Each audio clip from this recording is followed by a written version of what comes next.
Most people don't think about treasury bonds. They're boring. They're complicated. They're something your retirement fund invests in that you never look at. But here's the truth.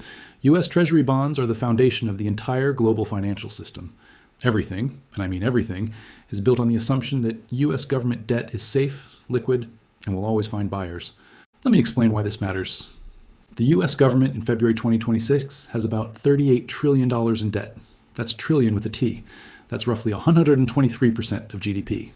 Every year, the government runs a deficit, spending more than it collects in taxes. For 2026, that deficit is projected at about $2 trillion. Where does that $2 trillion come from? The government borrows it by selling treasury bonds. But here's the kicker. The government doesn't just need to borrow new money for the deficit. It also has to refinance existing debt that's maturing. Bonds that were sold 2 years ago, 5 years ago, 10 years ago, they're coming due, and the government has to pay them back. But it doesn't have the money, so it sells new bonds to pay off old bonds. In 2026, the US Treasury is issuing roughly $8 to $9 trillion in new debt per year when you count both deficit financing and refinancing. That's almost $25 billion every single day, multiple auctions every week. This only works if there are buyers, lots of buyers, willing buyers, buyers who show up reliably week after week, decade after decade. Right now in February 2026, the buyers are foreign governments and central banks, China, though they've been reducing holdings, Japan, still the largest foreign holder with about 1.1 trillion, UK, European nations, Middle Eastern oil exporters, they hold about $8 trillion total. The Federal Reserve, through quantitative easing and other programs, the Fed holds about $4.5 trillion in treasuries. They're not buying as much as they did during COVID in 2008, but they're still a major holder. US institutional investors, pension funds, insurance companies, banks, mutual funds, these guys hold trillions because treasuries are considered ultra safe. Banks especially, they're required to hold treasuries as part of their capital requirements. Retail investors, regular people through savings bonds, bond funds, retirement accounts. And here's the critical assumption everyone makes. There will always be demand. For 80 years, that assumption is held. There's always been someone willing to buy US debt. Always, even in crises. Especially in crises, actually. When everything else looks risky, people flee to treasuries. But what if that assumption breaks? When the Treasury sells bonds, they auction them. Buyers bid. The yield, the interest rate, is determined by supply and demand. If demand is strong, yields go down. The government can borrow cheaply. If demand is weak, yields go up. The government has to pay more to attract buyers. Right now in February 2026, the 10-year Treasury yield is around 4.2%. That sounds low historically, but it's significantly higher than the near zero rates we had in 2020, 2021. And here's why this matters for everything. Mortgage rates are based on the 10-year Treasury yield. If the 10-year goes to 5%, mortgage rates go to 7.5 to 8%. Housing market freezes. Corporate borrowing costs are priced off treasuries. If treasury yields spike, corporate bonds spike even more. Companies can't afford to borrow. Investment stops. Layoffs begin. Stock valuations are affected. Higher treasury yields mean stocks become less attractive. Why take equity risk when you can get 6 to 7% risk-free in treasuries? Market crashes. Government debt service costs explode. If yields go from 4% to 6%, the government's interest payments on $38 trillion in debt increase by hundreds of billions per year. The deficit gets worse, requiring more borrowing, pushing yields higher. Death spiral. The 10-year Treasury yield is, in many ways, the most important number in the global economy, and it's controlled by whether bond buyers show up to auctions. Here's what should terrify you. We're already seeing signs of stress. Auction coverage ratios are declining. This measures how many bids come in relative to the amount being sold. Strong auctions have coverage ratios of 2.5 or higher. Recent auctions have been coming in at 2.1, 2.2, barely adequate. Indirect bidders, foreign central banks and institutional investors, are taking smaller shares. They used to consistently take 60-70% of auctions. Now they're taking 55-60%. That's a significant drop. Tail risk is increasing. The tail is the difference between the highest and lowest accepted yields in an auction. A wide tail means weak demand and price uncertainty. We're seeing wider tails more frequently. Foreign holdings are flat or declining. China has reduced its treasury holdings from over $1 trillion to around $800 billion. Japan is steady but not increasing. Net foreign demand is stagnant. These are early warning signs. The market isn't broken yet, but it's under more stress than it's been in decades. And all it takes is one failed auction to trigger the cascade. Let me walk you through what it actually looks like when bond buyers say no. Not theory, the actual sequence of events day by day. It's a Tuesday morning. The Treasury is auctioning $50 billion in 10-year notes. Expected yield based on recent trading, around 4.25%. The auction opens. Bids come in, but they're weak, really weak. Coverage ratio, 1.9. That's below the critical 2.0 threshold. It means there aren't enough bids to comfortably absorb the supply. The tail is massive, 8 basis points. That means the lowest accepted bid was 8 basis points higher yield than the highest. Huge uncertainty, weak demand. Final yield, 4.78%. That's over half a percentage point higher than expected. Within minutes, traders recognize what just happened. The Treasury just had to pay significantly more to attract buyers. Demand failed. Market reaction? Hours 1 out of 6. Treasury futures start tanking immediately. If new 10-year bonds are yielding 4.78%, then existing bonds yielding 4.25% are now worth less. Bond prices fall. Yields across the curve spike. The 2-year jumps from 4.1% to 4.4%. The 30-year jumps from 4.5% to 5.0%. The stock market opens and immediately plunges. S&P 500 down 3% in the first hour. Tech stocks, which are most sensitive to interest rates, down 5%. Financial media goes into crisis mode. Treasury auction shows weak demand. Is the bond market breaking? Emergency analysis. Panic interviews with economists. Day 2-3, the Contagion. Wednesday morning, another Treasury auction scheduled. This time, $40 billion in 3-year notes. Everyone is watching. Is the failed auction a one-off, or is this the new reality? The auction comes. Coverage ratio, 1.85. Even worse. Yields spike another 35 basis points. Now everyone knows this is real. Demand for U.S. debt is failing. Corporate bond markets freeze. Companies can't issue debt. The interest rates are too high, too volatile. Capital markets effectively shut down. Mortgage rates spike to 8.5%, then 9%. Housing activity stops overnight. Pending sales collapse. Refinancings evaporate. Stock market continues falling. Down 8% total over 2 days. Circuit breakers trigger multiple times. Credit markets seize up. Banks stop lending to each other at normal rates. LIBOR-type rates spike. Credit spreads blow out. The Fed holds an emergency meeting. Jerome Powell issues a statement. The Federal Reserve is monitoring market conditions closely and stands ready to provide liquidity. But notice what he doesn't say, that the Fed will buy treasuries, because that would be admitting the market is broken and would trigger massive dollar selling. Week 2, the political crisis. By the second week, the political implications become clear. The U.S. government cannot borrow at reasonable rates. This week's debt issuance requires yields of 5.2% on the 10-year. That's up from 4.2% just 2 weeks ago. This means the government's debt service costs just increased by 25%. On $38 trillion in debt, that's hundreds of billions per year in additional interest payments. The deficit, which was $2 trillion, just became $2.4 trillion because of higher interest costs, which requires more borrowing, which pushes yields higher, which increases interest costs more. It's a death spiral. Congress holds emergency hearings. Republicans blame Democrats' spending. Democrats blame Republicans' tax cuts. Nobody has a solution because the problem is structural. There's too much debt and not enough buyers willing to finance it at low rates. The president addresses the nation. America's creditworthiness is strong. Treasury bonds remain the safest investment in the world. Markets don't believe it. Yields keep rising. Week 3 to 4, the Fed's impossible choice. By week 3, the Fed faces the decision it's been dreading. Option 1, do nothing. Let yields rise until they find a natural equilibrium. This could mean 10-year yields at 6%, 7%, maybe higher. The economy would collapse into severe recession. Housing market dead. Corporate borrowing impossible. Stock market down 30-40%. Unemployment spiking. Option 2, intervene. The Fed starts buying treasuries again. Massive QE to suppress yields. This works to lower rates, but it destroys the dollar. If the Fed is monetizing debt, the dollar becomes a questionable store of value.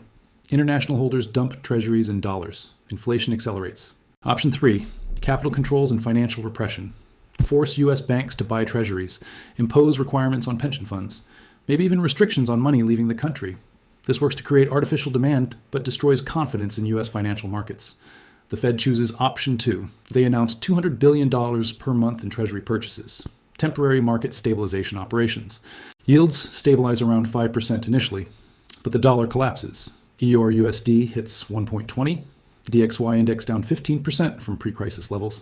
Gold explodes to $6,200. Silver to $145. Bitcoin surges as people flee dollar exposure. Inflation, which had been coming down, reverses. All that Fed money printing plus a collapsing dollar means import prices spike. Gas goes from $3.80 to $5.20 per gallon in weeks. Food prices surge. Month 2 or 3, the new reality. By month 2, the world has fundamentally changed. U.S. credit rating downgraded. Fitch and Moody's downgrade U.S. debt from AAA to AA+, then AA. S&P had already downgraded in 2011. Now they go to AA-. This triggers forced selling by institutions that can only hold AAA securities. Foreign selling accelerates. China announces they're reducing Treasury holdings further. Japan, facing their own crisis, stops buying. Middle Eastern nations diversify into gold and euros. Net foreign buying goes negative, more selling than buying. Market bifurcation. There's no single Treasury yield anymore. The Fed is buying at 5%, but private market transactions are at 6.7%. Two-tier market emerges. Economic recession. With borrowing costs through the roof, the economy contracts. Q1 GDP, 2.8%.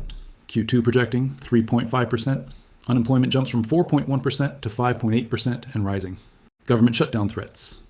Congress can't agree on budget cuts. Democrats want tax increases. Republicans want spending cuts. Neither side has votes. Government faces shutdown as debt ceiling debates paralyze Washington. Social instability. As the economy contracts and inflation surges simultaneously, stagflation, protests erupt. People are losing jobs while prices spike. They broke the economy becomes the rallying cry.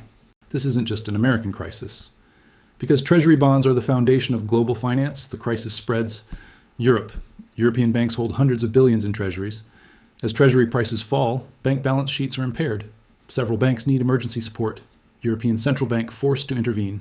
Japan, with US Treasury yields at 5 to 6%, Japanese government bonds at 0.8% become relatively even less attractive. Capital flees Japan, yen collapses. Japan faces its own debt crisis. Emerging markets. Dollar collapse means their dollar-denominated debts become easier to service, but capital flight from the US, seeking higher returns, destabilizes their markets. Volatility everywhere. China sees opportunity, accelerates de-dollarization, pushes yuan as alternative, offers yuan-denominated bonds to countries seeking alternatives to dollar debt. Commodity markets. Oil spikes as dollar falls and supply concerns mount. Gold becomes primary safe haven, surging to 7,000 plus. Silver to 180 plus. The global financial order, built on U.S. Treasury bonds as the risk-free asset, is breaking down. So why am I telling you this in February 2026? Because the conditions for this crisis are in place right now. $38 trillion in debt, 123% of GDP, $2 trillion annual deficits projected as far as the eye can see. And it's getting worse, not better. Both parties are spending. Neither party is seriously addressing the deficit. Every budget proposal adds more debt. The Congressional Budget Office projects debt reaching 140% of GDP by 2030, 180% by 2040. These aren't sustainable numbers. Bond buyers know this. They look at these projections and think, how does this end? How does America ever pay this back? Answer, it doesn't. Either through default, inflation, or financial repression, bondholders will lose money. It's just a question of how and when. Smart buyers are starting to price that risk in. That's why yields have been elevated. That's why auctions are getting weaker. Here's the accelerating problem. As debt grows and rates rise, interest costs explode. In 2020, average interest rate on U.S. debt was about 2%. Interest costs, $500 billion per year. In 2026, average rate is approaching 3.5%. Interest costs, over $1.2 trillion per year. Interest is now the second largest budget item after Social Security. It exceeds defense spending. It exceeds Medicare. And it's growing fast. As old low-rate debt matures and gets refinanced at higher rates, the average rate keeps climbing. Within 3 to 5 years, at current trajectories, interest costs could exceed $2 trillion annually. At that point, interest alone is a larger deficit than the current total deficit. You're borrowing just to pay interest on borrowing. That's a death spiral. Bond buyers see it coming. Net foreign holdings of U.S. Treasuries have been basically flat for 3 years. That's unprecedented. Historically, foreign holdings grew consistently. China, reduced from $1.1 trillion to $800 billion. They're diversifying into gold, into other assets, away from dollars. Japan, still holding $1.1 trillion, but not adding. And Japan has their own massive debt crisis brewing. They may need to sell at some point. Saudi Arabia and OPEC historically bought treasuries with oil proceeds. Now they're diversifying, buying European bonds, Chinese bonds, investing in infrastructure and sovereign wealth funds. Russia completely dumped treasuries after 2022 sanctions, moved to gold and yuan. The implicit agreement that kept the system working, foreign nations buy treasuries, US provides security umbrella and reserve currency benefits, is breaking down. De-dollarization is real. Trade settlements in Yuan are growing. BRICS nations discussing alternative currencies. Even allies are diversifying reserves. Foreign demand that once was guaranteed is now uncertain. And if foreign demand drops significantly, who fills that gap? US banks hold massive amounts of treasuries. They're required to for capital adequacy. But they're approaching regulatory limits. They can't buy unlimited amounts. Pension funds and insurance companies need treasuries for duration matching liabilities. But with yields at 4%, expected returns barely cover obligations. They're not enthusiastic buyers. The Fed? They're trying to reduce holdings, quantitative tightening, not increase them. If they reverse to QE to support auctions, it signals desperation and tanks the dollar. Retail investors? They're a small piece of the market and increasingly buying gold, silver, Bitcoin, anything but bonds. Every major category of domestic buyer is tapped out or pulling back. There's no deep pool of untapped demand waiting. This is the most important signal. Auction quality has been deteriorating for months. Coverage ratios declining. Bid to cover barely above 2.0 on recent auctions. Indirect bidder participation dropping. Tails widening. The Treasury is having to increase yields to attract sufficient bids. They're paying more to borrow. This is early stage demand failure. Not catastrophic yet, but the trajectory is clear. And all it takes is one really bad auction, a coverage ratio below 1.8, a tail of 10 plus basis points to trigger panic selling across the entire market. Congress is completely unable to address this. Democrats want spending programs. Republicans want tax cuts. Both add to deficits. Any serious deficit reduction requires either massive tax increases or massive spending cuts. Neither party will do either. So the debt keeps growing. Deficits keep expanding. And bond buyers lose confidence that there's any political will to fix this. If buyers believe the debt will just keep growing forever with no plan to stabilize it, why would they buy at 4.2% yields? Why not demand 5%, 6%, 7% to compensate for the risk? Multiple potential triggers could spark the crisis. Debt ceiling fight, another government shutdown threat, political brinksmanship. Foreign buyers get spooked. Unexpected deficit spike. Recession hits, tax revenues fall, safety net spending rises. Deficit jumps to $3 trillion, market panics. Major sovereign debt crisis. If Japan or Italy has a debt crisis, contagion spreads. If their debt is risky, is US debt risky too? Geopolitical event, major war, China-Taiwan crisis, anything that makes US treasuries seem less like a safe haven. Inflation resurge. If inflation accelerates again, real yields on treasuries go negative. Buying bonds guarantees losing money. Demand collapses. Failed auction. Just one badly subscribed auction. Coverage ratio of 1.7. Tail of 12 basis points. Panic begins. Any of these could be the spark. And in the current environment with elevated debt, weakening demand, and political dysfunction, the system has no resilience. So here we are, February 2026. The US has $38 trillion in debt growing by $2 trillion per year. Interest costs over $1.2 trillion annually and rising. Deficits as far as the eye can see. No political will to fix it. Foreign buyers retreating. Domestic buyers maxed out. Auctions getting weaker. Yields having to rise to attract sufficient bids. The day when bond buyers say no, and when an auction fails, when yields spike, when the cascade begins, isn't some distant hypothetical. It's a real possibility. Maybe not this month, maybe not this quarter, but the conditions are in place. The system is fragile. All it takes is a spark, and when it happens, everything changes. Your mortgage rate jumps 2 percentage points overnight. Your 401k crashes as stocks collapse. Your job disappears as the economy contracts. Your dollars buy less as inflation surges while the Fed prints to suppress rates. The global financial order built on US treasuries being the safest asset breaks down. Other nations accelerate away from dollars. The reserve currency status that gives America incredible advantages starts to erode.